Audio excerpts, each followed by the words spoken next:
Aloha everyone, and welcome to another episode of Sincerely Alana.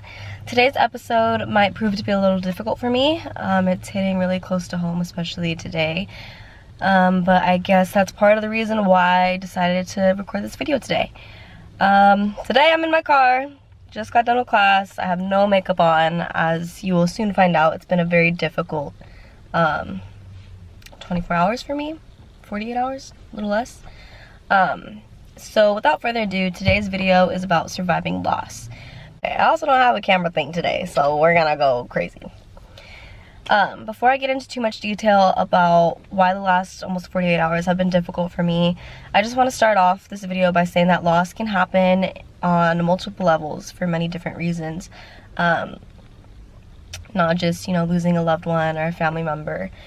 Loss can include losing friendships, opportunities that you've missed out on. It can be breakups, relationships, really anything from losing a limb to even something like losing a pageant. I mean, loss can be felt on so many different levels, and loss is part of the human experience. At some point or another, every single person experiences loss at one point in their life. So, whether you lose something that you're passionate about or someone that you care about deeply, what I've found, I've gone through a lot of loss in my life, and so through dealing with that and trying to overcome, these feelings of depression and, the other, negative side effects of experiencing loss, there are a few ways that I have found that can help you cope. So let me put the disclaimer out there that there is no right or wrong way to grieve, no matter what level of loss there is. There are, of course, healthier ways to deal with grief, but, I just want to emphasize there is no right or wrong way, and, everybody to each their own.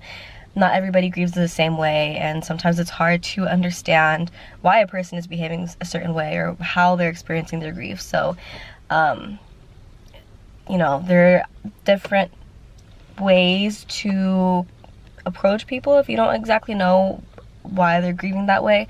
There are tons of resources that I will be posting on the website, but today I wanted to go over some of the healthier ways that there are to the grieving process. So number one, I think this is kind of an obvious one, but one that's still difficult to do sometimes, and that is just to acknowledge your pain. It sucks and it's painful, and that's the whole point of loss, is that it's painful. It's not something that's easy. So just by first acknowledging the fact that you do have pain, I don't want to say acknowledge that you have a problem, but acknowledge that there's something in your life that is causing you pain and that is throwing off your balance. I like the word balance. Life is all about balance to me. So just acknowledge that, your balance level and your levels aren't normal. You're not at the same pace. Number two, and this ties in with what I just said about how there is no right or wrong way to grieve. Accept that grief can trigger many different and unexpected emotions. I will use this as an example for when I get into my story about why it's been difficult. But you don't just feel one emotion when you're going through a grieving process. Sometimes you could not even feel grief at first until after the fact, maybe a day, a week, months after. Grief can happen at any point in your life. It can come and go. There are many different emotions that come with it, and so be patient with yourself. Take the time to try to understand yourself, and try to recognize what it is that can help you cope with it. Number three, understand that your grieving process is unique to you. So when dealing with somebody else who's grieving, they're not going to grieve the same way that you do. Everybody has their own unique process. There may be, somebody grieves similarly, but at the end of the day, your grief is unique to you. You're feeling it, for one reason or another, and it's something that is completely unique to you, as you are somebody who is unique, and nobody can really tell you how to feel. So, yeah. Number four, and I think this is extremely important for moving on and trying to process, and that is to seek out face-to-face support from somebody who cares about you. Somebody who cares about you, the person that you trust will talk to you with your best interest in mind. They're not there to judge you. They're not there to reprimand you or even tell you how to feel. They're just there to listen to you, provide a shoulder to lean on, and your support. And if you ask for advice or if you need advice, they're that person who will be willing to help you along the way. Number 5, support yourself emotionally by taking care of yourself. And I think that's one thing that's taken for granted, one that's not really understood or practiced on the level that it should be. One of the things that I discussed when talking about depression in that video was it's very important to stay active and to remain physical, otherwise you become stuck and it's harder to get out of that place. I think one thing that really helps me when it comes to realizing that I need to stay active is that it's a distraction. Soon it becomes habit and, you know, helpful, and you go back to, you know, feeling your normal way or getting in your normal routine. But for me, the first thing, especially when dealing with grief, you know, immediately, if I stay in my room all day, I'm gonna fall back into my same patterns of depression that wasn't healthy, that I was miserable all the time. So to stay active for me, it really is a distraction. It helps me get my mind off of things. Yeah, I will use that as an example as well when I talk about why today's video is so meaningful to me. Sorry, it's hot. I'm like sweating. I'm emotional. It's hot in the car. I can't open the window because people... Okay, anyways. So 6, and this is one of my final tips for dealing with grief. And it's to recognize the difference between grief and depression. This one was important for me to include because I've been through depression before. I've been through grief. Grief has led me to depression. Grief has contributed to my depression. And I think, especially for those of you who have experienced depression before, the way that I define the two for me, I know that I'm grieving when I'm sadder than normal. And like I said, your experience with grief is going to be unique to you, so you really just have to get comfortable and know yourself. If you've had depression before, you know your emotions, and especially if you've had it for an extended amount of time, you know that feeling of depression. Whether that's extreme sadness or if you have mood swings, you know, like I said, it's really dependent on you.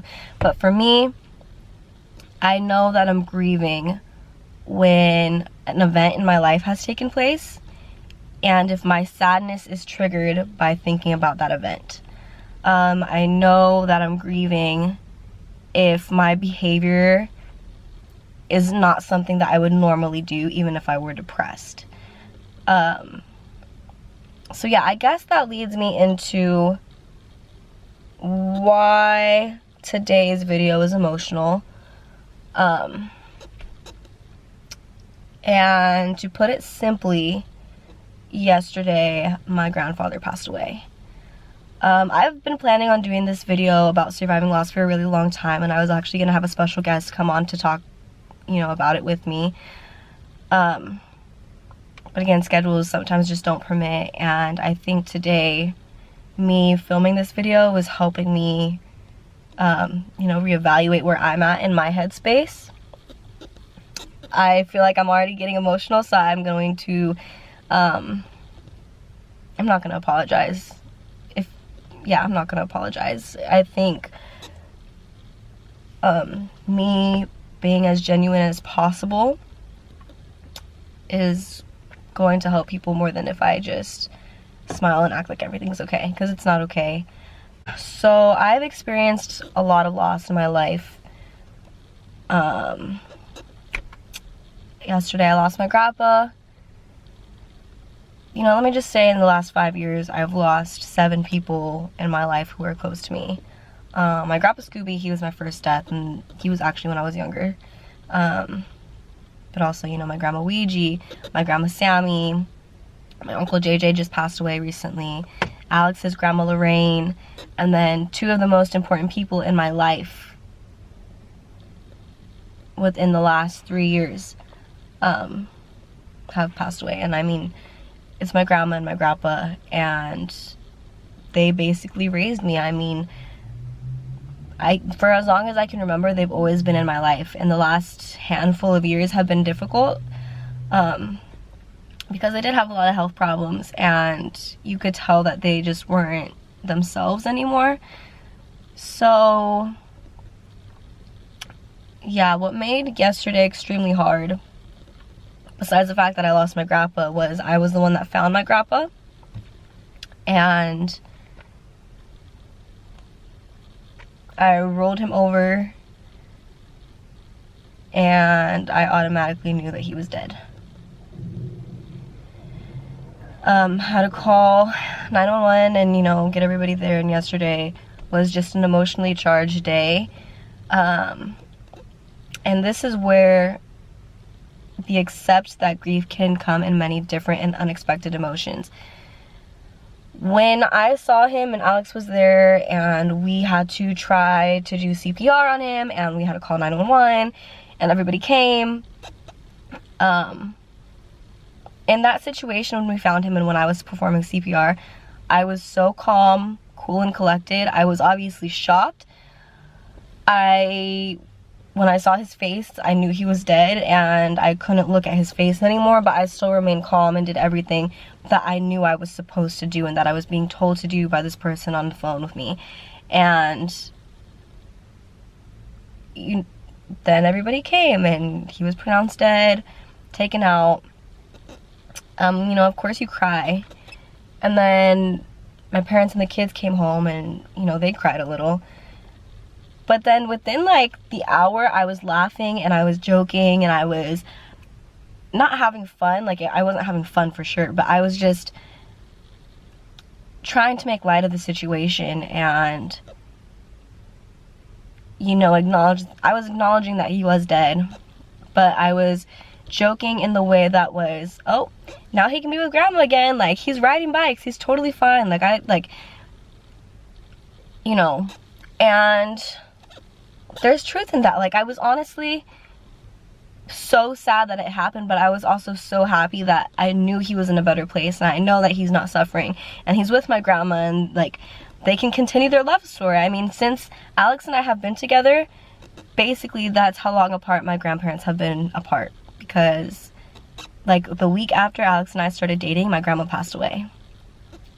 So the way that I had to think about it was all these memories that I've made with Alex are all the memories that they have missed out on. And I know they missed each other. Like, they've been together for forever.